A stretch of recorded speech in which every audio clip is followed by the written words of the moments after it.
world, and welcome back to another episode of the Wellness Check podcast. This week, we discuss the topic of fatherhood.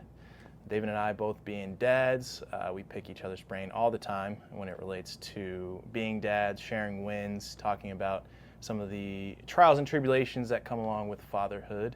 And we encourage you guys to join in on the conversation. If there are scenarios in regards to the topic of fatherhood that relate to you, definitely feel free to reach out to us. You can do so by following us on Instagram at the Wellness Check Podcast. Also to check us out on YouTube, like, share, and subscribe to our YouTube channel, Operation Red Paperclip, where you can see weekly episodes of the Wellness Check Podcast, and also to leave a review on Spotify, Apple Podcasts, any other podcast platforms out there that we might be missing. And without further ado, we invite you to this week's Wellness Check. Enjoy. I'm like, oh man, all right, let's get ready for this. In the last episode, I told you about when I was 14. I think people who seek out self-mastery and looking to get better in other areas of their life as well. Dude, there's nothing more vulnerable than like getting choked out or punched in the face. You know what I mean? It's a theory. We're workshopping it. We got a long way to go. I don't know.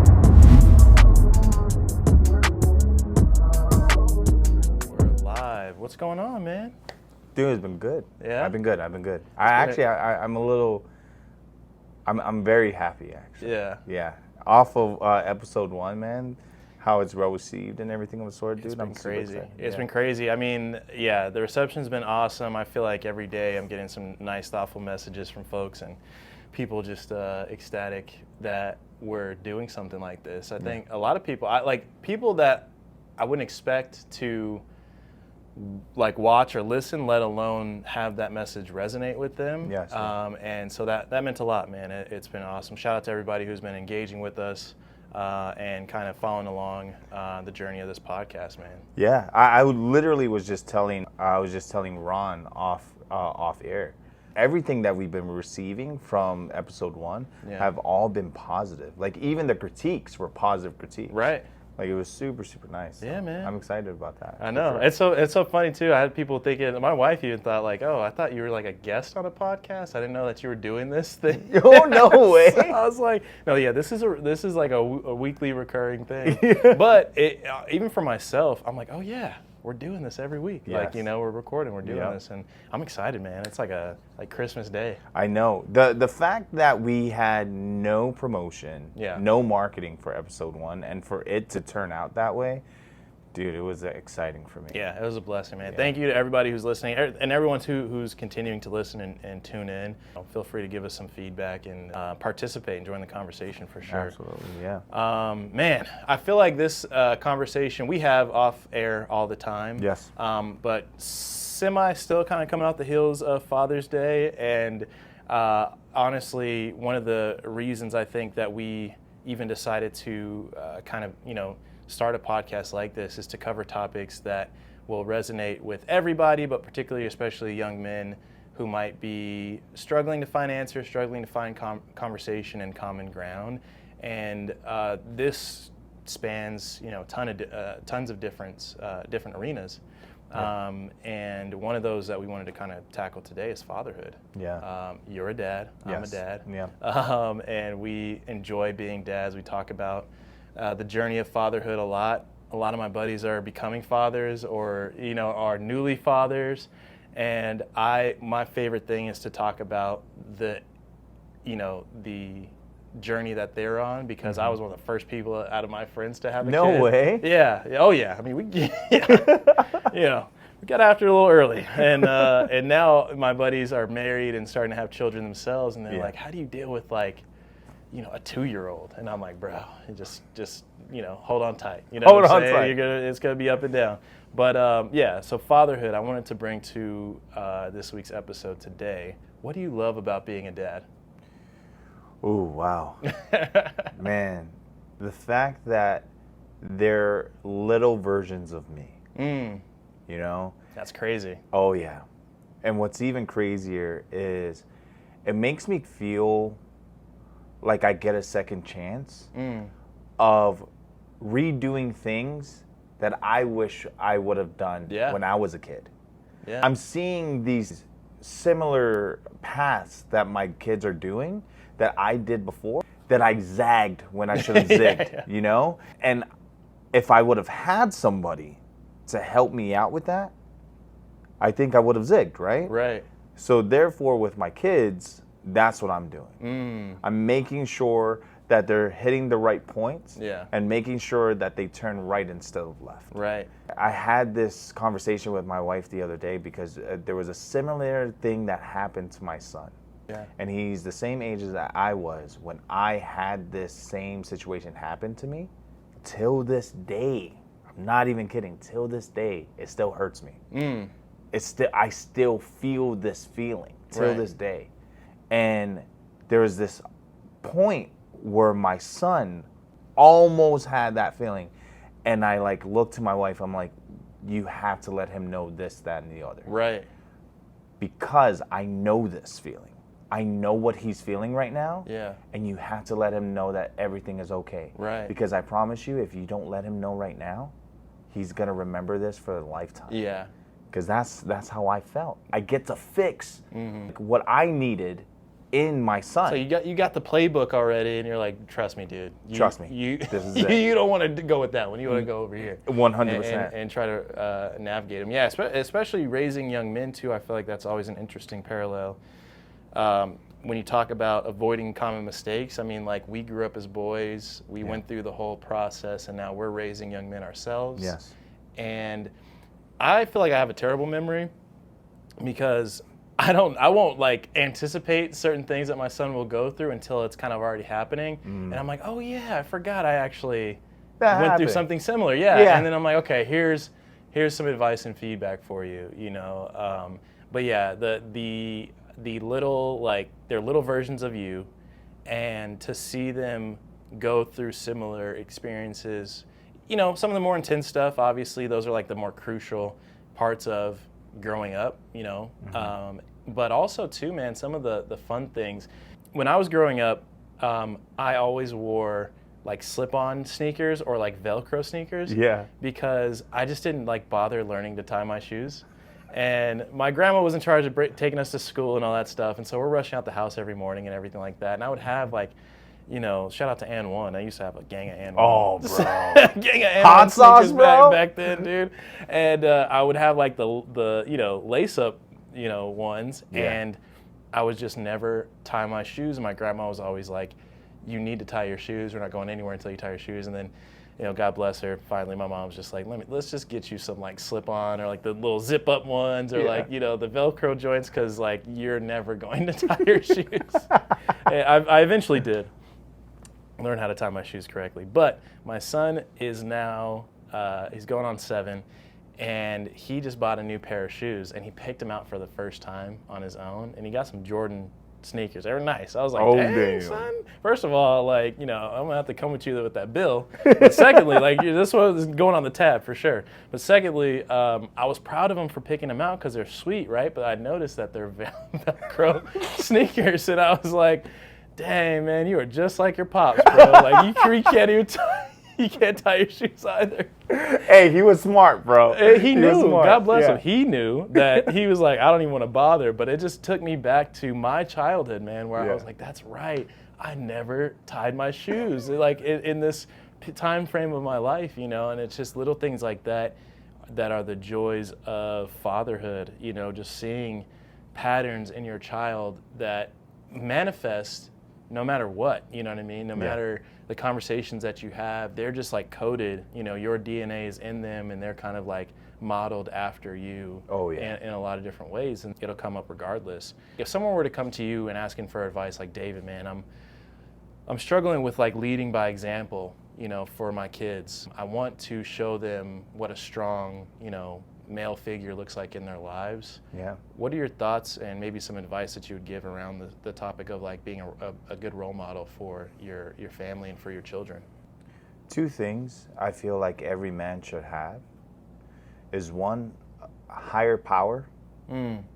Always have higher power. Always have something better than yourself. And then 2, you should always have a band of brothers.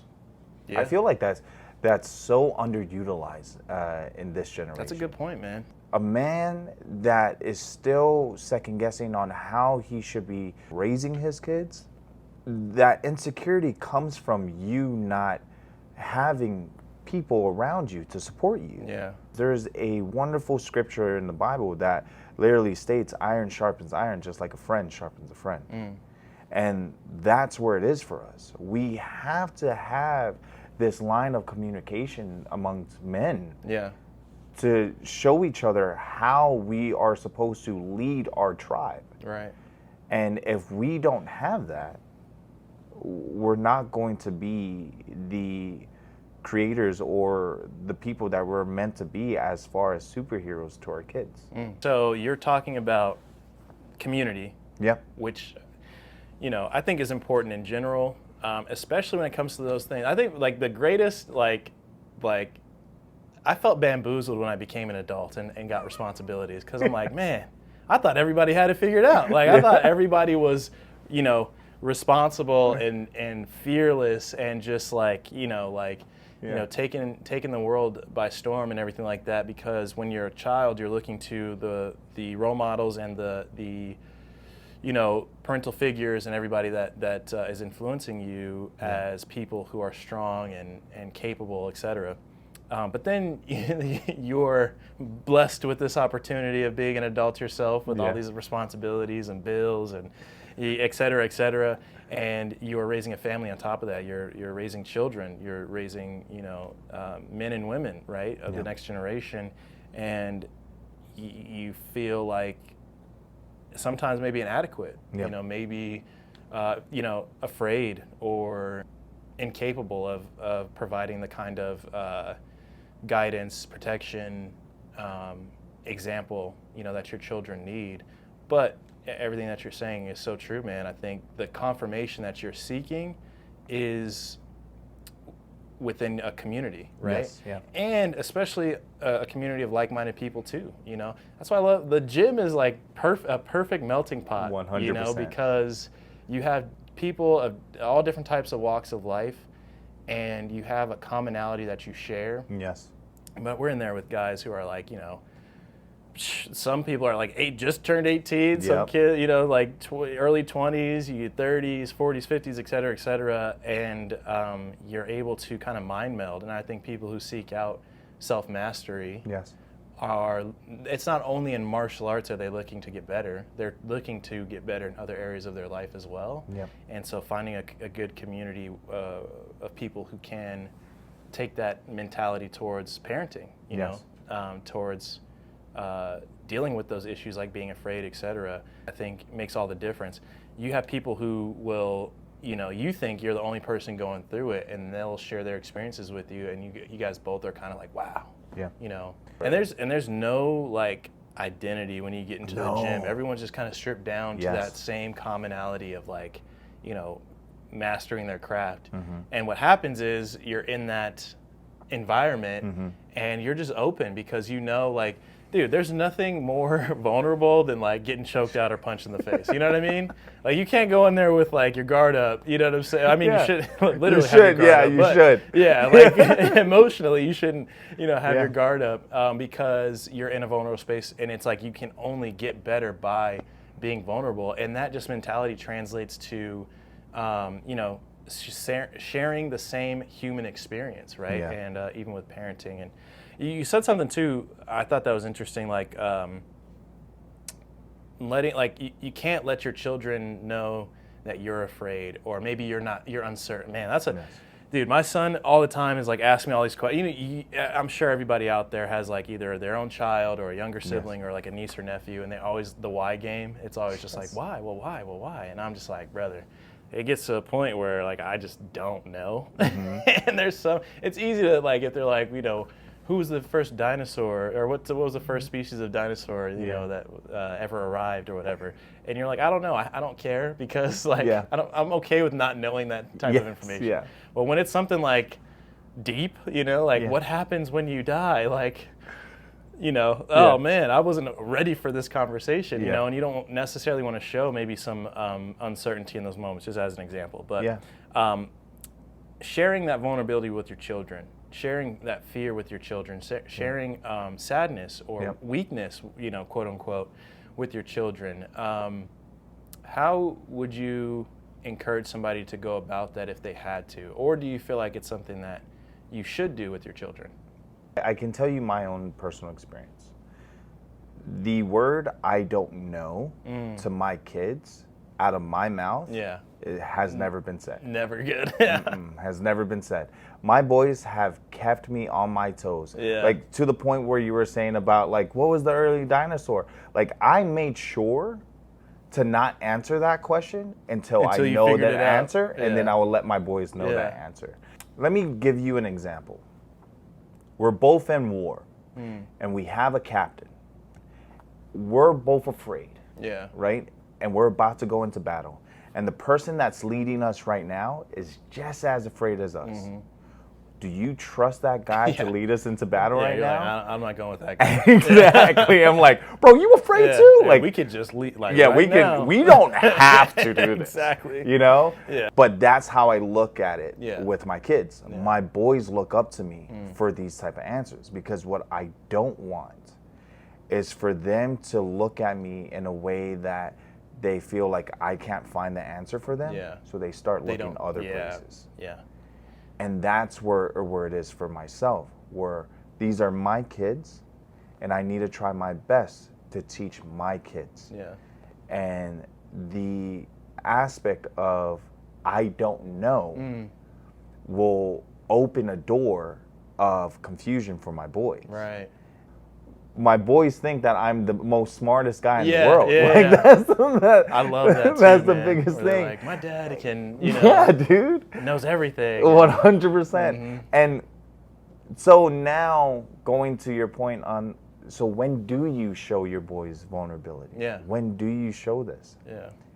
It's when my boys feel that the same way that I do. Right. When they feel like, man, I can't get over this. I can't get over this breakup. I don't know what to do. And then I'll let them know. Yeah. They will allow this humanization Right. of knowing, like, my dad has been through the same way, but I've looked at my dad like a hero. So now it clicks for them, where my dad was still a hero even after his heart was broken. Right. And in a lot of cases, those experiences, right, that kind of shape us, make us into the stronger versions of ourselves. Yeah. You know, I like both of those points, man, because on one hand, it's like, you don't want to, because you're also setting a precedence too, when you're just like, when you brush something off and your kids pick up on that mentality, that's kind of how they'll approach, True. you know, things as well, right? Whether as not to seek out information and just say like, you know, whatever, as opposed to being like, well, if I'm curious about something, I can, you know, learn more about it, for example. Yeah. And then on the other hand too, with showing vulnerability, man, you want to allow your kids to, I feel, you know, in my opinion, I feel like it would be a positive thing for them to understand that they're not alone in certain things. And there's only so much you can do as parents, but I do think if you can relate to your kid and let them know, like, hey, this is a common thing. Even I've gone through something like this, especially when they hold you in high regard. Yes. It allows them to be a little easier on themselves when they're going through certain things. Because I'm sure you can think of times when you were younger and you just were like, what the heck is wrong with me? You know what I mean? Like, X, Y, and Z. Heartbreak's always a good one to go to, right? Because you're just like, you look at yourself, like you can be down on yourself about certain things. Yeah. You know, dealing with friends, dealing with like the bullying aspect that can come with growing up, and where that line is. I think self-love and self-respect and confidence and, like, you know, just having that foundation in a kid early on comes from their faith in their parents, you know? Yes. Your kids, it's not taught, it's caught. So they will catch how you act in certain situations. Yeah. So when those similar situations are brought up in their life, they're going to react in the similar fashion. Yeah. We're their first teachers. We have to be the ones that set that example for them. Yeah. And we're supposed to be ones that lead from the front. We need to show that example for our boys, or we have to show our example for our girls to understand this is how your future husband is supposed to be. This is how your future husband is supposed to be taking care of you. And for our boys, this is how you're supposed to be treating a lady. Yeah. this is how you're supposed to be treating the love of your life. My oldest is 15 right now. Yeah. Oh wow. So yeah. So he's going through relationships. Yeah, those are prime. Those are man-making ages, man. Yes, man. I tell you, you're gonna go through a whole relationships, but even the peer pressure and being, I didn't kind of like figuring out where you fit in like a social hierarchy. Yes. It's happening with younger kids too. But 15, that's high school age, right? High school. He's going into high school. He's turning 15 this year, and he's going into high school. He already has a girlfriend right now. Oh boy. Oh, bro. Man. Yeah, dude. How's that been? Are you just like sitting back, just like, all right, dude? Like, yeah, no, 100%. In the back of my mind, I'm like, oh man, all right, let's get ready for this, because this is my first time really getting ready for this, because in the last episode I told you about when I was 14. Yeah. You know what I mean? Yeah. And like I got my first heartbreak at 14. Something that shaped you, right? And yes. Like those are years that stick with us, dude. Have you thought about your approach if he comes to you and be like? So he already has, Oh, man. He's been coming up to me and asking me questions about like how am I supposed to react to this? Yeah. Am I supposed to be? And I pretty much told him. I told him what my grandfather told me. Wherever you go, you are a representation of me. So make sure that when you say hello to the father, you say hello to her mother, that you make sure that I'm like right behind you. Yeah.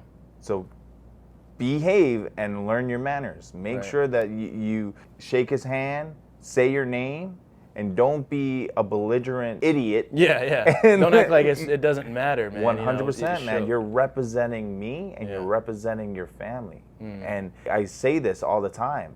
No one blames the kids. Yeah. Every time you see a kid running around and acting the fool, where is that child's mom? Exactly. Where's that child's dad? Yeah. They always ask, whose kid is this? Yeah. So, like, man, he's now entering this love life that he has. Yeah. And I just told him, like, man, just understand you're a representation of me. That's interesting, man, especially now with, like, it's just so different. Like, back when we were dating, I know, when we were dude. younger and stuff like that. I'm like, what's the courting situation like for kids these days? Because everything is so, social media driven. Like, do kids go to the movies? Is that still a thing? That was like my first, I was like that. That was the one. Do you want to know something crazy? Movies and yogurt. I know this. I actually know this. And it's because of my son. Of course. Roblox dates. No. I'm not even kidding, bro. They're scheduling dates To go on Roblox. Listen, I'm gonna tell you this right now, because my son's getting into the Roblox stuff and all that stuff. Like the video game stuff with his friends and everything like that. Yeah. And I've had to help schedule like play dates with his friends and stuff like that. I'm gonna be honest, man. If my son comes to me and is like, I'm going on a date at like 7:30, how do I invite? I'm gonna be like, bruh, I can't help you on this one, dude. You're on your own. Like that's so foreign to me. That's crazy. Dude, yeah, man. That's kind of cool though, man. I mean, at least it's something, a shared interest, right? It is. So he scheduled a Roblox date. Yeah. With his girlfriend. That's crazy. And the Roblox that sentence is wild. Bro, the Roblox date was all about him showing her his entire world. Like that was he like spent the entire night and day building the world. Shout out to him. That's hard. And that's then cool. he like invited her in, dude. He had like a mansion, bro. Yeah. Like he had a fake dinner table, wow. dude. Yeah. Now I'm like, because again, my kid's got some time to go, but by the time he starts dating and stuff like that, it's probably all gonna be like virtual, like this, like what is it, the Facebook stuff and everything that's going on right now. Yeah. Dang, that's so crazy. I'm not ready for this at all, dude. Yeah. I'm feeling older and older the more I think about like my kid dating. That's wild. That's wild. But that's cool though, because you kind of, obviously you have to shift with the times, and that is, technology is such a huge part of our kids' lives now. Mm-hmm. And I guess it's safer in a way too, in regards to like, breaking the ice a little bit. True. Like, my first dates when I was a teenager was like, let's go to the movies. I didn't say a word to my date at first, because I was too nervous or whatever the case may be. And now it's like you can kind of have that like, built-in icebreaker where you guys are, chatting virtually or whatever the case may be. So is he on a headset talking to her? Headset talking to her and everything. Now I'm intrigued, man. Yeah. I got to know more about this. That's awesome, bro. You mentioned your grandfather too, and it reminded me of just a question I had earlier. Okay, it's like a two-parter. Okay, go ahead. One is, what are the key values that a father's responsible for instilling in his children? You kind of mentioned a little bit already, like manners being one thing, representation, obviously, like integrity. Second question is, who are your father figures in your life, and who did you learn these values from? So, wisdom, to seek out knowledge is going to be the greatest asset that a man will have. For our boys to move on into life, like, man, knowledge is power. Yeah. You have to understand that the more you know, the more you can have. And the more you can have is the more you can start providing for your family. Yeah. And that's ultimately what I want for my boys, is to provide, to be a great provider for their family. And as long as they retain these gems, they're going to be just fine. For my father figures in my life, I only had one, and that was my grandfather. My biological father wasn't in my life. So I was raised by my grandfather. That's a whole other story in itself, to be honest with you. But just to talk about my grandfather in itself, he was a businessman. He, like, this may sound not too crazy, but back home, back in the islands in Samoa, a 2-story house was a huge thing. Yeah. He had the first ever 2-story house in the island of Samoa. Really? Oh, yeah. To the point where the island chief was like, yo, why the heck don't I have it? Like, why the heck? I'm the island chief. I'm the one that people are looking at. Yeah. And you're the one with the 2-story house? Yeah. So he actually made a 3-story house. Yeah. And get this, he built it right next to his. So he can show that chief that his house is bigger than his. Wow. Oh, yeah, man. Dude, it was such a great diplomatic business move. Yeah. Because not only did it show humility, but it also showed, like, yo, I can do this. He built the chief's house bigger than his own. Oh, yeah. Gotcha. I thought he was the other way around. I was like, wow, that's a big stunt. Like, okay, I'm going to build you your house, but I'm going to make mine 3 stories. No. But he did the opposite. He so did the chief got the 3-story.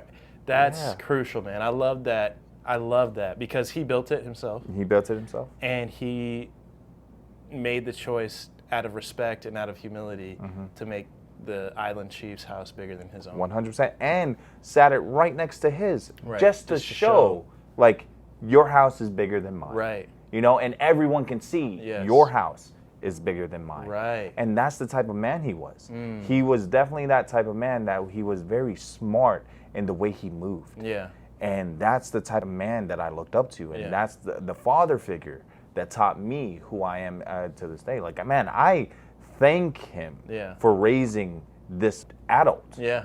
Because when I was a kid, I was not appreciative, dude. Of course not. You know, we never are. I feel like as children, we don't really realize the bigger scope of things, like a lot of the lessons that, and you probably see it with your sons now too, like you're teaching them things that are going to make them better going forward. I had that conversation with my son recently as well, where, you know, he kind of was like, I'm sorry, I am screwing up, or I keep messing up or something like that. And I had to sit down and explain it to him, like, man, you are not messing up.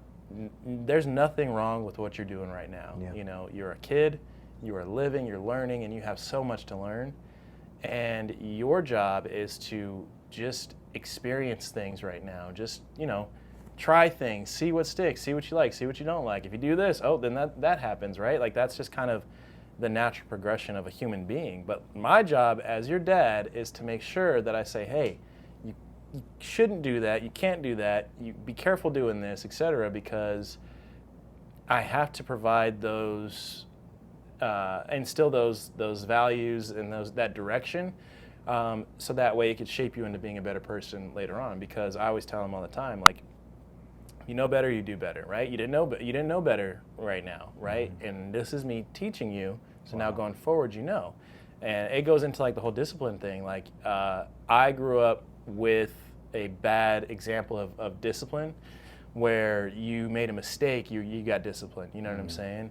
And I was always curious about how I would approach, disciplining my son when I, as I got older and as he started, he was like forming into like from being a baby to actually being a child, and you got to be like, no, don't do that, don't touch that, da da da. And my natural philosophy just became like, hey man, you didn't know any better, like you made a mistake, and that's okay. Let me sit down and teach you, and that way you do know going forward, right? If the same thing happens over and over again, now you're making a choice to continue this, even though you know it's not what you're supposed to be doing, right? Yeah. And then that's when we have to have conversation. Then that's when we have to, look at whatever it is, taking things away, all that stuff. You know what I'm saying? Like you get into like the disciplinary action. But if your kid is making mistakes and doesn't know any better, to me, I feel like it's not fair for them to have to experience something that throughout that process, you're thinking as a kid, like, whatever, my dad's just being mean, or, he's always on my case about something. But in all actuality, it's really our parental figures trying to shape us to be better people. Yes. So with that being said, that requires a lot of patience of what you're, like how you're raising your son and everything of the sort. Yeah. Where do you think that patience came from? I was lucky in a sense that my sister had her son early, and I was around, and I helped out in a lot of instances, with raising my nephew. Yeah. And I always kind of say he was like my practice kid, because I was changing his diapers, I was feeding him, helping keep an eye on him and stuff like that, like kind of trying to help out where I could when it came to, my sister trying to work and balance being a mom, et cetera, et cetera. And so, honestly too, so it's a mix of both things. For one, it was having that experience at like 15, 16, helping raise my nephew, gave me a perspective of what like fatherhood looks like. Wow. Because sometimes it would just be me and him, and I'd let it, like just do what I had to do. I was 16. I wasn't like a guru, but I was like, okay, this is easy. He likes this. He doesn't like that. Keep him out of that. It's simple when baby. When it's someone else's kid, it's the easiest thing in the world, because at the end of the day, you can give them back. But like when it's yours, you're like overthinking everything. So anyway, but honestly, as I'm talking about it too, I think the second thing was, and this is kind of the overarching kind of driving force for me when it comes to fatherhood, is being the kind of dad that I needed when I was younger. And it's easy when it's your son, because they are, like we talked about earlier, little versions of you. Yeah. And my son thinks a lot in a lot of ways that I do. His mind works the same way that mine does. And I think a lot of boys are all the same, like not all the same, but like, for the most part, they share the same like tangible qualities, where like they're rambunctious, maybe they're a little impatient, they could be a little sporadic and everything like that. They're not sitting still for too long, you know what I'm saying? And for me, I always go back to what I felt like I missed out on as a kid from a parenting perspective.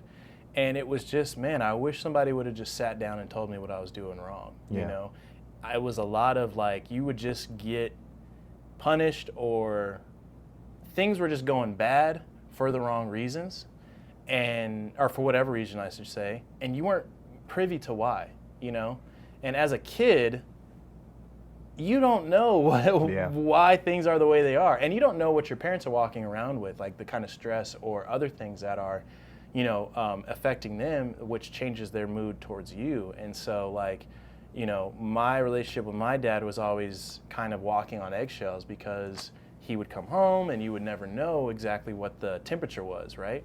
And then when the disciplinary kind of stuff would take place, you're just like, I don't genuinely know what I was doing wrong, you know what I mean? So for me, I was like, I never want to be that guy. I want to be somebody who is able to talk through something with my kid and just kind of teach him. Every opportunity like that, when your kid is like doing something they're not supposed to me is just an opportunity to teach them a lesson. And so I'll put my like best like, Uncle Phil hat on, you know what I'm saying? And like try to just sit down and like have a life lesson, with my son, and that way he's more aware first and foremost. So right now he knows better, so that's number one. But then also too, he's able to reflect and be introspective, because I think that's another thing that's important for people to learn, and kids is like to be like introspective, self-reflective, and be able to kind of like, monitor your emotions and be able to kind of review your actions and your behavior and have a good like internal sounding board. You know what I'm saying? I really was screwing up or whatever the case is, because there's going to be a point where they're going to be out there on their own, and there's sometimes nothing you can do to help them. I feel like, ultimately sitting down and trying to build that foundation for your kid is important. Like I was saying, like there were moments in my life where it could have went south, but I had some kind of, internal navigating system from my grandmother and my mom that was like, nah, you're not going to do that. You know what I mean? And there's peer pressure and there's influences that as your kids are getting older, you worry about them, dealing with. And right now it's pivotal, for us to instill that like internal, kind of sounding board, so that way they know, right? Like my son hopefully will know, like, you know better, and this is the wrong decision. Yes. And if you decide to continue to do it, you're going against what your family, is kind of built off of, like your last name, what we stand for as a household, your values. I don't want to use the disappointment thing as like I don't want to shame my kid. Yeah. But hopefully they'll understand that they're directly going against who he is, what he was raised on, and that'll be enough for him to, smarten up. Are you saying that because you felt that as a kid? Oh yeah. When you were about to do something wrong and it stopped you because you felt like, oh, I might disappoint my family. I was a pretty shameless child. I did a lot of I had no shame as a kid. I was doing a lot of crazy stuff, man. But it was never in the moment on my own. Yes. I never had that feeling. I wish I did, because I say all that and I was like, there's still some decisions I made that I shouldn't have. Like I still definitely went left and I should have gone right. But it would be after the fact, you know what I'm saying, where that shame came from. And it would normally be when I was older, because the physical discipline wasn't an option, you know what I'm saying? So it was more so like mental discipline at that point. Mm-hmm. And both are no-goes in my opinion. Like, you have to just instill a positive navigating system in your child to where they're disappointing themselves, not you, Yep. You can kind of be the overarching like presence, right? Where it's like, my dad always taught me blah, blah, blah, blah, blah, right? But the best thing I think is when they can internalize it and make it, their own personal identity, right? Mm-hmm. Their values and their morals are now their own, and they know they're going against who they are and what their character is, and they're disappointing themselves, Wow. And it's balance, right? Because I don't want them to be like, I don't want my son to be too hard on himself when he makes a common mistake, mm-hmm. but more so choosing going against who he is as a person, where you feel that like, that's not who I am. You know what I mean? I need to be better. It's a theory. We're workshopping it. We got a long way to go. I don't know if that's gonna be, the right move. He could be like, forget what my dad's saying. I'm going crazy out here, and I'll have to adjust. But until then, I feel like this has been a good pathway for him, hopefully, to be a better kid altogether. Yeah. What are positive environments or activities or whatever it is that you feel can help foster, positive masculinity and positive like mental health practices in your kids, whether it be martial arts, for example, but even if there's other things too that you feel like would be helpful for young men? I would think martial arts is definitely on my top 5. I had a feeling you might say that. Oh, yeah. So, just for my own experience, right? I was raised in martial arts, but I didn't do it because of the fact that I thought I was going to become a fighter. Yeah. I did it because my grandfather wanted me to. Right. Here, did I tell you the story on like why I started doing martial arts? I don't think so. Oh, wow, bro. Dude. I remember you telling me you were 9, and then you're like training other people in the gym. Dude, I was training other people when I was 12, yeah. bro. When I was 12 years old training adults. I flip out till this day. then it made perfect sense for me. Yeah. You know, like you didn't see anything wrong with it. Yeah, I saw nothing wrong with it. And as I'm older, and I'm looking at these 12-year-olds, I'm like, dude, I listen to this guy? Yeah. Like, are you serious, bro? But anyways, the whole reason why I started this whole journey of being a kickboxer, being Muay Thai, is because my grandmother put me into ballroom dancing.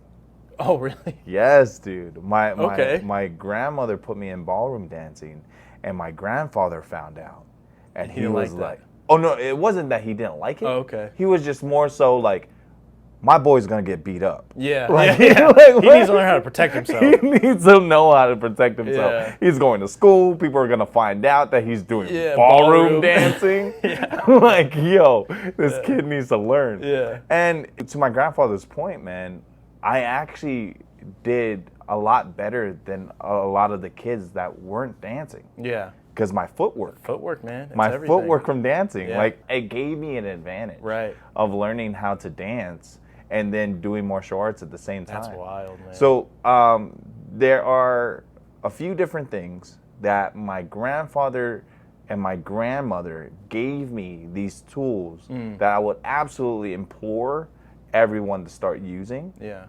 because this is what shaped me into a man that I am today. So what they put me in was ballroom dancing for footwork, martial arts for self-defense. My grandfather, instead of putting me into rugby and to soccer, which was the famous sports Right. in my area, he instead put me in tennis and in chess. I hated those sports, mind you. But he put me into those two sports, and then he added golf at the same time. He put me in the two sports. Now as an adult, I know exactly why he did this. The tennis was for hand and eye coordination, That makes sense. to make sure Yeah. that your reflexes are always going to be okay, no Yeah. matter what. And in chess, he allowed me to understand to think ahead, to allow yourself to strategize and to plan for your next move. And I never learned that until I played chess. And as a kid, I never really thought of it, right? But now as an adult, I know this. Yeah. I know, like, it's just a habit for me now to think ahead, to look at the bigger picture instead of just 1 foot forward every single time. Right. Like, you have to plan your Have a steps. destination. Yes, Yeah. always have a goal at the end of the day. So allow yourself to have your goal and track your steps. Yeah. And then the last thing that they put me in was debate. Dude, and they put me in the debate team. Yeah. And man, debate team helped me a lot with my speech and Yeah. how I spoke in front of people. Yeah. And man, it helped me so much. I wonder, did it help with dealing with conflict at all? Oh, like yes. Having to, because obviously, like, especially as dads, we're always like, oh, I want my kid to defend themselves and, you know, not take anything from anybody. Yes. But like 9 times out of 10, the best, 10 out of 10 times, the best way to deal with the situation is by diffusing it, right? Yes. And obviously that comes through conversation and things of that nature. So dealing with conflict, I'm not a confrontational person by nature, and I've had to kind of self-teach myself how to, you know, deal with like awkward conversations, Yes. you know? And so do you feel like the debate team helped in that regard as well? Oh, absolutely. It showed me diplomacy. Yeah, right, Yeah, exactly. it showed me how to be diplomatic. like It showed me how to, like you said, diffuse Mm. a situation. When I spoke, I knew exactly like how I needed to speak in order for this tone to come down. Right. At the same time, it allowed me to understand that I must have my facts right behind my words. So it helped me so much. Like all of these little things that they did for me as a child Yeah. shaped me as the man that I am today. Right on. Yeah. That's beautiful. Chess, Tennis, tennis. golf. Oh, I didn't even tell you what golf was, but Yeah. chess, tennis, and then ballroom dancing, and martial arts. And then golf. And I asked my grandfather why he put me in golf. He said, "Son, you're gonna retire one day, Yeah. and you're gonna need something, Yeah, something to do. Yeah, and he That's a said golf. fact. That's awesome. I love that he knew that, because I'm finding myself being like, you know what? I need to get on the range a little bit more. You know, like I got some time. Got some time to kill. I don't mind golfing. That's funny, man. That's Yeah. awesome, David, bro. Another great episode, dude. I know we're wrapping up. I want to give you the floor a little bit to go through our final wellness check. Yeah. If you have anything for the people out there to kind of lead them into this week in regards to fatherhood or anything else that might be on your mind or anything that you're seeing out there for a final wellness check. Yes. I really want to let you guys know that what you're going through right now is just the storm. It's not your whole life. With every storm, it always will end. So you have to be the captain of your ship and weather this storm. And going back to my grandfather, he did say this to me when I was a kid.